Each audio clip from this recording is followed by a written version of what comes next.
ga labari haƙuri ashe rabo ne, garwashi ka taka na san ko za ka kone, zancen da zana furta mai hankali ya gane, garuwa yana ta sauka lokaci na damuna ne, dan uwa rike Allah dan ka zama ware, kuge da ka ji ƙararsa to akwai labari, zance na babu ƙarya duk rai yana da buri, a cikin nawa wurin waka tana a tsari, kafin na zo matakin nan na bi duka tsari, alfijir da ya keto sai ya zama annuri, da sannu sannu ai nasara za ta zo gare ni, waka garin sana'a ai rabbi ne ya bani, nazari yawan tunani su suka zama tsani, saka muke dare rana mun wuce ware ni, dubin mutane ai na san so suke su ganni, da tsintsiya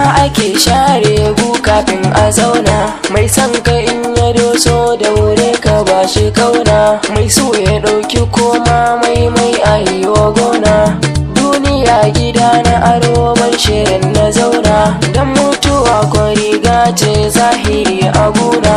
zamani yana sauyi ga na zaune ya kwance, zuciya da harshe na san sakin su illa ce, riga ta sake ta zarce rago sai da iya yorance, karka kushe waka domin gare ni sana'a ce, ciki muke nasiha har ma mu kulla zaurance, garin Kano Jigawa yan Barna har da Yobe, dukkan ai masoya na kyautar su babu zobe, ni Muhammad Al-M ga yan arewa na gode, masu kiran wayata a gare ni dan su gode, idan da rai na san wata rana zana zagaya.